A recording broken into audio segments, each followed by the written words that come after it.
And I think that's where we're at a time now in America of trying to figure out who we are. A lot of things that I always say was a wave that we could kind of feel and see. It was obvious. And now we're in that undercurrent that's been pulling at us and that we didn't know was there. And it's a peeling back, interesting time of peeling back of in 2018 of everyone saying, who am I? And what do I actually stand for? And are you going to stand for it? And as Russell Westbrook quoted Shaq, in the times of adversity, are you going to stand for what you believe in and what your principles are in the time of adversity? Because it's easy to thank whomever you believe in, God, whatever it might be, in the times when things are going well. But when it's not going your way, where do you stand? On this day, I definitely like to look at Dr. Martin Luther King's quotes, and one quote is kind of still going on today. A nation that continues year after year to spend more money on military defense than on programs of social uplift is approaching spiritual doom. And, I agree with Chuck. And, 2018, and, we're closing down schools, they're closing down parks. We're still going through the same thing. But, as a youngster, I've always had a chance, especially now being older and professional, I've always had a chance to, thank my, professional heroes that came before me. Ali, I've met Ali, the great Bill Russell, Kareem. I wish I'd had a chance to meet Dr. Martin Luther King, because, he's done so much. And if it wasn't for him and his family and, Malcolm X, the struggles that they went through, we wouldn't be here today. You know what's ironic about my life, Kenny's life, Shaq's life, Ernie? Man, sports... Sports is the most amazing thing in the world. Sports has given me every single thing in my life. But the number one thing that sports has given me is we still live in a segregated country. Like when I'm in Alabama, and one side of town's the black, the other side of town's the white, and that's sad. That shouldn't happen. But sports is the first time I ever got to spend time, like quality time around white people. And one of my best friends in the world is a guy named Pep Mark. I love him like a brother. He invited me to his house. It was the first time I had been to the white side of town. And my mom says, "What do you think?" I says, "What do you mean, what do I think?" She says, "You're going on the other side of town." I said, "Mom, Pep is a great guy. His mom and dad are great people." She said, "Go ahead and have fun." And this guy, but that was my first time coming out of my comfort zone. And I've always told Pep this, I love him like a brother, but the number one thing he did for me, he gave me a peace of mind that all this stuff that you're watching on television, it's always going to exist. We're always going to have racism. Like I say, we're still arguing about the same crap 54 years later. But I try to always look at the good, man. Yeah. And Kenny, he said this, you talked about that before also. Yeah, that's the first time I hugged someone of another race was through sports. But I also think that it's generational now in 2018. It's also social and economic, because the social and economic climate believes that because someone isn't as wealthy or as affluent as you, that they might not, and they might be of a particular color, that they're not as equal to you now, socially and economically. So it is not just, I think, in the 60s, and even it was just black, white, and it was very specific.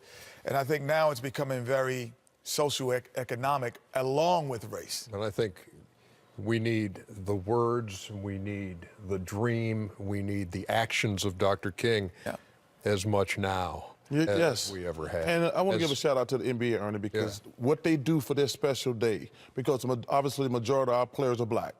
What David Stern started and Adam Silver continues to do, us making a big deal out of this holiday. Shout out to the NBA. As we reflect on the legacy of Martin Luther King Jr. and the civil rights movement today, Isaiah Thomas got the unique perspective of Dr. King's daughter, Dr. Bernice King, as well as the daughter of Malcolm X, Ambassador Atala Shabazz, on how they remember their fathers.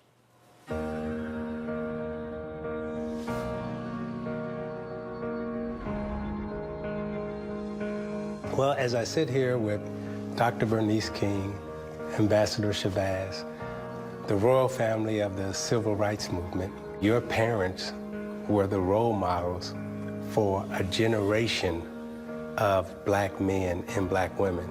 My mom and my dad was emulating your dad and your mom in terms of how I was raised. And I want to thank you for that. First, let me say thank you for acknowledging our parents. They were young people, young individuals, and no new day was promised for them, as we know how they concluded. They were raising families and trying to keep us away from fear, but preserving the dignity and the purpose for life. I believe my father was a prophet to the world. I think he left us with some important teachings that are necessary and essential, and we're going to be forced at some point to really start looking at embracing. Our fathers are not accident in the way they led, the way they journeyed, the way they evolved, the way they understood, the way they served, the way they gave, the way they gifted. They believed it. But at the end of the day, you actually know that whisper that affirms that we are indeed part of the human family. History doesn't really tell us how connected your families were. They disconnect our families in the telling of history. They only met on one occasion. Well, no, but they communicated. So this is the thing: it's always documented they met on one occasion as if there was as if it was a hit and a run. Right. People don't realize that my father went down to Washington and he said, "Make sure Martin knows I'm here." Yeah. Because to have walked out would have been polarizing. Yeah. So the intentionality, right? Very specific, because this is not about me. Yeah, this is about how that message gets, if it's going to work. Yes. There was a relationship that sometimes even their own respective factions may not have wanted to blur, because we do that too. But they understood one another, and they were both at places where the plural mattered. That's the stuff people don't know about. Yeah. And then when I met this little one, You still She has years on me, so she knows things I don't know. I used to tell people all the time, when I would do interviews with my siblings, I kind of just sat there because, I was the 5-year-old on my mom's lap. I missed most of those years where a lot of stuff was happening. Yeah. Well, I mean, with your moms, you have two strong women who have lost their soulmates. How was it living in a household with strong mothers like that? But it takes someone to carry your legacy forward, and she was that person. And so when we remember and think about Dr. King, his greatness and all that he did, and even the access we have to certain things about him, and the way in which we remember him, she's really the architect of all of that, and doesn't get enough credit. We forget that. It's like this wonderful man. And the reason he could keep going. Yeah. that's about They held them up. They held their husbands up, and their husbands knew it. I'm sure there's got to be some private moments that you just want to yourself. How do you balance this moment with yourself, family, and the world at large? Coming upon this 50th anniversary has been hard for me. Yeah. I've cried. Things are coming up more for me emotionally that perhaps were buried prior to. I'll be frank, there are times when I'm like, I don't like sharing this. I feel sometimes that, wow, everybody, quote unquote, gets to co-opt the moment. Yeah. And where am I in all of this? Because I was that little girl. And I can't remember anything about what happened on April 4th. Nothing. Yeah. I can remember April 9th, the funeral, because it was hot. There were a lot of lights. And I remember his voice being played. And because my mother had told me prior to, in preparing me, that when you see your father, he's not going to be able to speak to you anymore. He's gone to live with God. So when they played the voice, you told me he wouldn't be able to speak. So this little girl knew her father's voice. I'm looking for him. I'm confused, like he can't, but he's speaking. Where is he? And so, for me, it's a very emotional time period. every year we go through it. Yeah. But for some reason, because I'm having to be more focused, this 50th year, it's now forced me to face that time period. If there's any families that should be hateful, both of your families deserve that. But still, there's a unity, there's a coming together, there's a wanting to extend. And I ask you, why? I know for me, when you get to experience what goes around, comes around. I've also lived long enough to see the good come around. I've lived long enough to see patience come around, the value or the result of patience, enabling people to grow at their own pace with understanding, and being glad that I didn't say something in advance to have stained that trajectory. Yeah. I went through a season where I hated. Yeah. And I had to deal with that for a long time.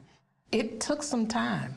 I now realize the value of and the power of unconditional love and the importance of it to humanity. How can athletes join your movement and use their platforms in terms of activism today? The way in which it's being done today is less of a threat than if there was a true alliance in joining. And so if that's something they really are heart and soul committed to, they have to be prepared to pay the price. How would your father like to see this day remembered? It's more than a day. It's the journey, it's the process, it's the commitment. We do this every year, and I always say, how can we just push people further? I'm gonna learn how to love people that hate me. I'm going to learn how to speak truth in a way that doesn't denigrate. I'm gonna learn how to hear and understand. I think this day ought to always represent love for humanity.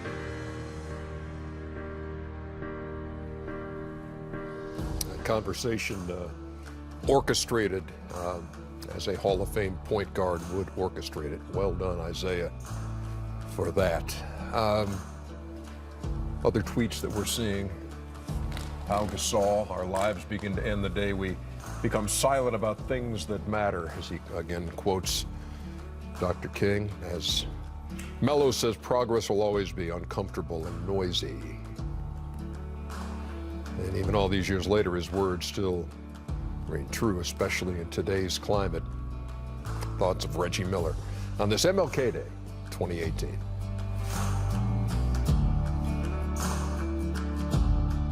And we welcome you back to Studio J here in Atlanta.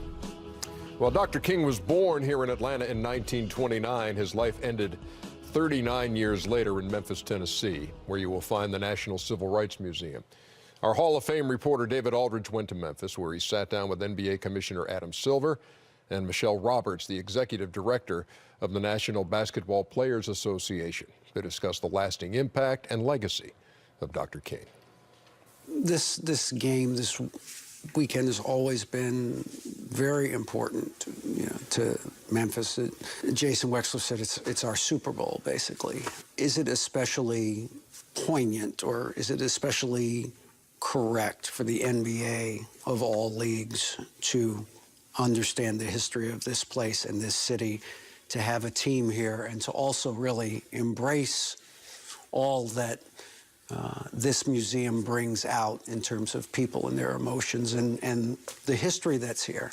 I remember years ago some people said, maybe you guys shouldn't be playing on Martin Luther King Day. You know, it's like a lot of people have the day off. It's a holiday for a lot of people. And I think we ultimately came together and said, well, we can inspire people by playing today and by making it into something bigger than the game. And I think it was ultimately a collective decision that this is a terrific opportunity to educate people about the values that are important to this league. Obviously, not a single one of our current players was alive when Dr. King was killed. And what warms my heart is they all either understand or want to understand more about what the legacy was. And so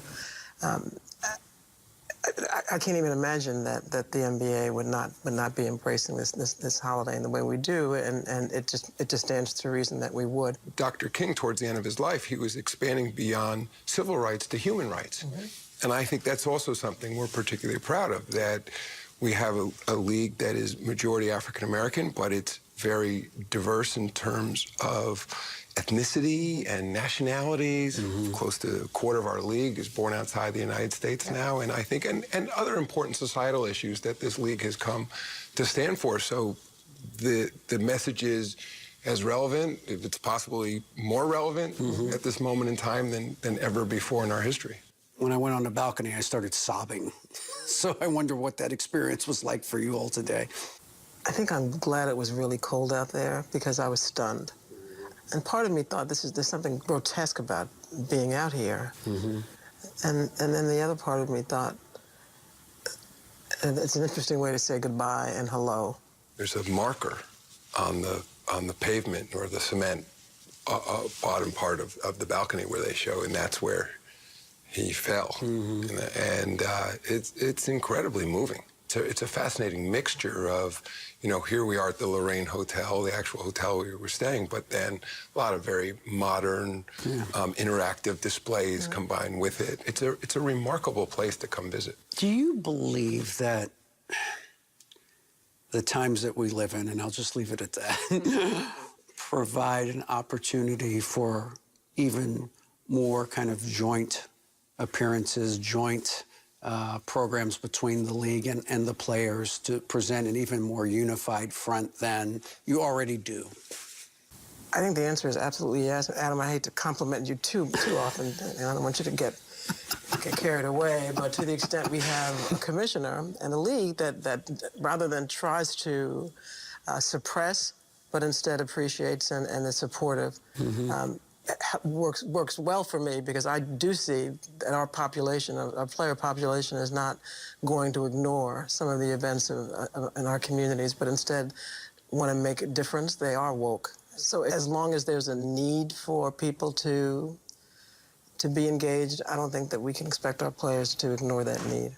And I'll just add, we're not just friends on TV, but I mean, to your question, I do think the symbolism does become important.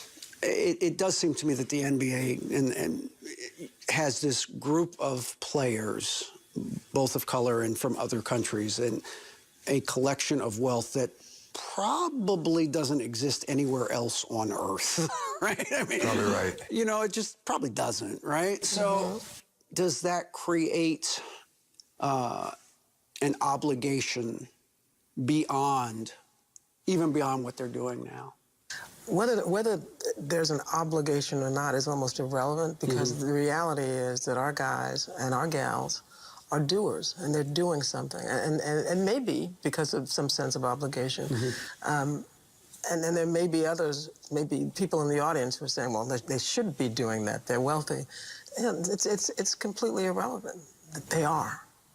And they're doing it because they believe in it, without me or Adam or anyone else telling them that they have a responsibility to their communities. They're just acting. It's part of the DNA of being a player in this league, and it's what Bill Russell and Oscar and others created from years ago, and that gets passed down. But I think that this enterprise, this economic engine that is the league, provides for a lot of lives, and I think that's something that we're both very proud of. And I think, talk about an obligation, I think that's why even when we sit in collective bargaining, I think we always feel that weight of responsibility, that it's not just about the players on the floor, it's not just about the managing partners of the teams, it's about this larger NBA community. When you watch that and you hear from Michelle and Adam, what is the league's role in this, in a larger perspective, from a social perspective? I think, as an example, be exemplary. I think that is, again, with the large number of players that are African American, but it's really about a human right, but then the economic power that not just the league has, but the individual players now have. So there's a bigger responsibility because of their economic potential that they have collectively or singularly. Salaries when we were playing, for a guy like, $2.5 million, $3 million, that was a big deal. A guy would sneeze at that kind of money this year in this. That's the minimum wage now. That's the minimum. Those were the best players in the league, and now that's the worst players in the league. So, guys are making 15, 20 million. So the responsibility and economic empowerment that they can actually possess, that's what I'm not sure they know yet, because it's new to them as well. And at 23, I'm not sure if I would know, or 24. And that's why it's important to kind of, especially a guy, I think you, Shaq, because you have the economic power that they've had for a long time.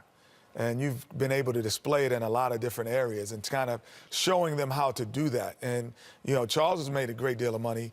I've made a great deal of money, but not even to you guys, but nothing like what you have understood and what that really means in your community and as a responsibility and as a black man.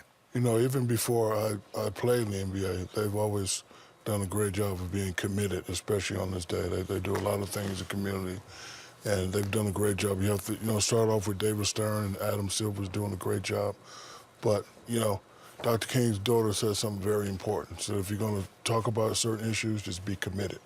Be committed full, because it's a full-time job. It was full-time for Malcolm X. It was full-time for Dr. King. It's full-time for every other leader that's, trying to make a difference in our community. So that's my advice to all the players. I do like what Carmelo and let me just say one thing, though. It's interesting this year in sports, and you got the President of the United States insulting them NFL players who are having peaceful protests. And can you imagine somebody, and Dr. King only believed in peaceful protests.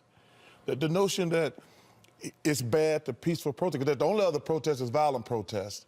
So, but for the president to criticize them NFL players for having a peaceful protest, and if people would criticize Dr. King for having a peaceful protest, that's how far we still have to go. I love the quote, everybody can be great because anybody can serve.